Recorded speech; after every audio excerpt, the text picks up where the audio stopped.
കിടക്കുന്ന ബന്ധനങ്ങളെ ഈ വചനത്തിന്റെ വ്യാപാര ശക്തി ഇന്ന് രാത്രി അഴിച്ചെടുക്കുന്ന രാത്രിയാണ്.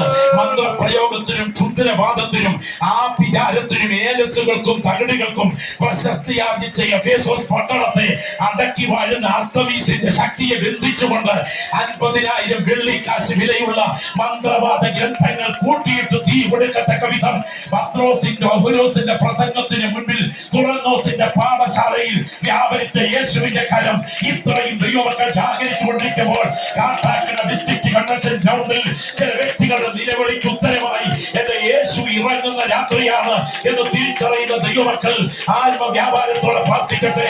അന്യഭാഷയിൽ പോരാടുന്ന ദൈവമക്കൾ പ്രാർത്ഥിച്ച് തുടങ്ങണം. യേശുവിന്റെ കരം ചില വ്യക്തികളെ തൊടുകയാണ്.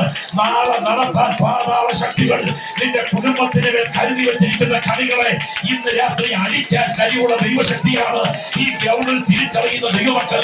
അന്യഭാഷയിൽ പ്രാർത്ഥിക്കാൻ നിയോഗമുള്ളവർ ശബ്ദമുയർത്തി പ്രാർത്ഥിച്ച് തുടങ്ങട്ടെ. ഞാൻ ഉറപ്പായി പറയുന്നു, ഇത് ഒരിപ്പടി ആശയമല്ല, ഇത് മരണത്തെ ജയിച്ചുയർത്തെഴുന്നേറ്റ യേശുവിന്റെ ആളത്വപരമായ സാന്നിധ്യമാണ്.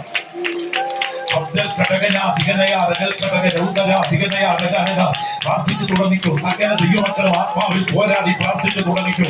ഞാൻ ഈ വചനം സംസാരിച്ചു കൊണ്ടിരിക്കുമ്പോൾ നിയോഗത്തോടെ ഞാൻ പറയുകയാണ്, ശരീരത്തിന്റെ ഒരു പ്രത്യേക ഭാഗമായ ഉദരം കഴിഞ്ഞുള്ള താഴോട്ടുള്ള ഭാഗം അമ്മയുടെ ഗർഭം മുതൽ ദൈവത്തിന് സ്തോത്രം വൈകല്യത്തോടുകൂടെ വളരാൻ അനുവദിക്കാതെ നേർവുകളെ മുഴുവൻ ബന്ധിച്ച് ചുരുട്ടി വെച്ചിരിക്കുന്ന ഒരു ശരീരം, അത് തെണ്ടിച്ച് അത് പിരിച്ചുകൊണ്ട് സുന്ദരമെന്ന ദേവാലയ ഗോപുര വാതിക്കൽ ഇരിക്കുമ്പോൾ അവന്റെ അടുക്കലേക്ക് അടുത്ത് വന്നിട്ട് വെള്ളിയും പൊന്നും ഞങ്ങൾക്കില്ല, ഞങ്ങൾക്കുള്ളത് നിനക്ക് തരുന്നു, യേശുവിന്റെ നാമത്തിൽ എഴുന്നേൽക്കുക എന്ന ആ വചനം വായിന്ന് പുറപ്പെട്ടു കഴിഞ്ഞപ്പോൾ ആ ബലഹീനനായിരിക്കുന്ന നേർവസ് സിസ്റ്റത്തിൽ 2 കാലുകളെയും വളർച്ച ഞുരണ്ടു പോയ മനുഷ്യന്റെ തൊക്കിലേക്ക് അല്ല, അവന്റെ കർണപുടത്തിലേക്ക് വീണ യേശുവിന്റെ നാമത്തിന്റെ ശക്തി അവന്റെ ഹൃദയ ധമനികളെ